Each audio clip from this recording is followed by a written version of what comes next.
Hello everyone, good morning. কেমন আছো তোমরা সবাই? আশা করি অনেক অনেক ভালো আছো, আর আমি ভালো আছি।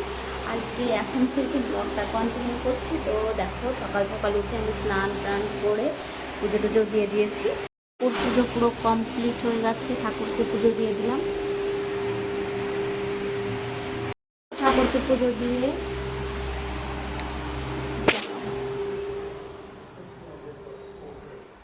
আর এইদিকে আমি পরে নি সিঁদুর, আর কি স্নান করে আমার সিঁদুরটা করবো। তো চলো সিঁদুরটাকে পরে নিই। We'll get back to Shakti, but more importantly, Shantu, what we've seen is how positive he's been so far.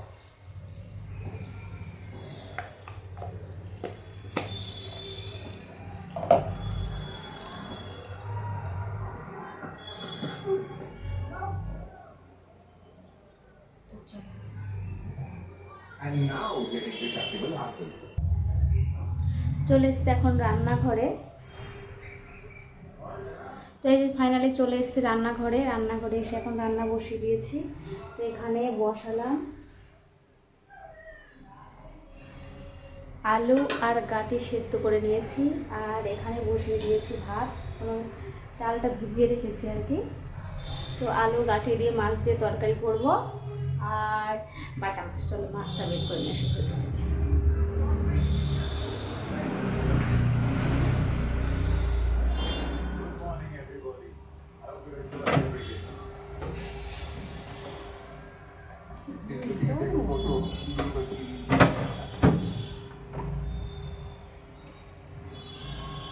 Good to see that the younger people are in as well.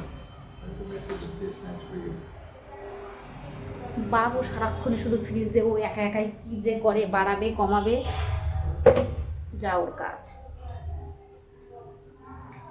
তো চলো মাছটা খুলি, একাধে হচ্ছে না।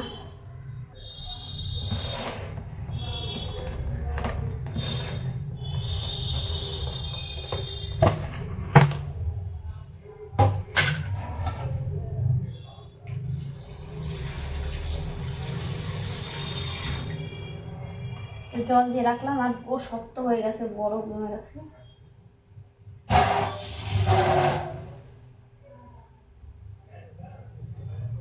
আর এখানে জানো তো বন্ধুরা, একটু আগে আমি এই সব মেজেছি বাসনটাকে,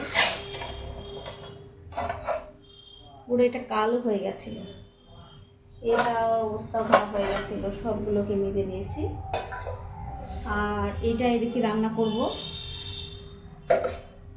আর এগুলো রেখে দেবো। কারণ এই সব একদম কালো হয়ে গেছিলো, কি যে মানে কি হয়ে গেছিলো, কী করবো বুঝতে পারছি না, কীভাবে পরিষ্কার করবো। আর ভীষণ কষ্ট হয়ে গেছে, পরিষ্কার করে নিয়েছি সব কিছু। আর কালো হয়ে গেলে না রান্না করতে একদম ভালো লাগে না, ওর জন্য পরিষ্কার থাকলে ভালো লাগে। তো তোমরা কন্টিনিউ দেখতে থাকো, আর আমি চালটা দিয়ে দিই।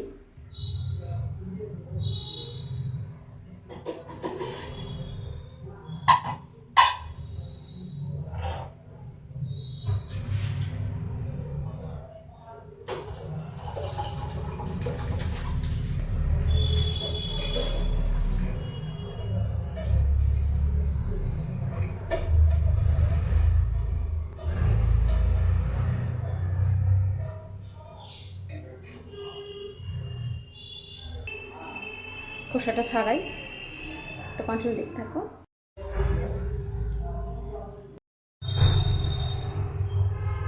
ফুলে বড়া করবো বেসনের ভর্তি।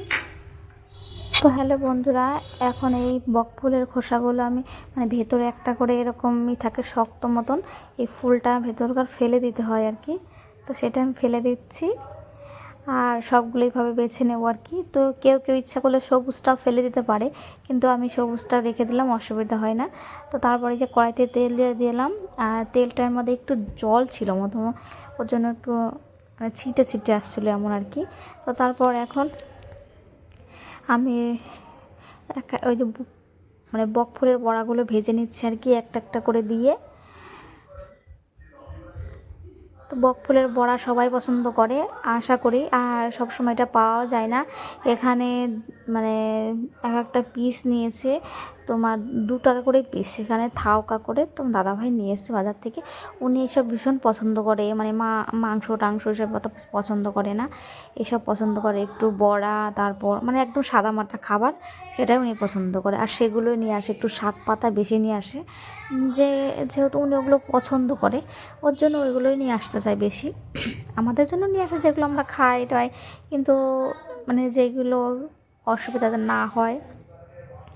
আর তেল মশলা বেশি খাওয়াও ঠিক না, খুবই কম খাওয়া উচিত। তো তারপরেও মানে এরকম হয়েছে মাংস বা ওসব চিকেন কিছু আনলে পরে ছেলে, আর আমি বাবু বেশি খায় না, তো দাদা ভাইও খেতে চায় না, মানে অসুবিধা।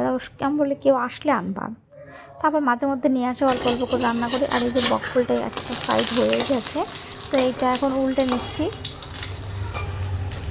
তো যেহেতু এক হাত দিয়ে ফোন ধরে আসছি, তো এর জন্য একটু অসুবিধা হচ্ছে, তোমরা অ্যাডজাস্ট করে নিও। আর এক সাইড বড়াটা ভাজা হয়ে গেছে, এখন উল্টে নিচ্ছি। আর জানো তো বন্ধুরা, বাড়িতে গেলে না বেশি ভালো লাগে, কারণ সবাই মিলে একটা খাওয়া, সেই মানে এক জায়গায় বসে থাকা, দেখা, গল্প করা, এগুলো একটা আলাদা একটা অনুভূতি। আর এখানে থাকলে পুরো এক আমি আর ছেলে সারাটা দিন কাটিয়ে দিই। আর তোমার দাদাভাই আসে সেই সন্ধ্যের সময়।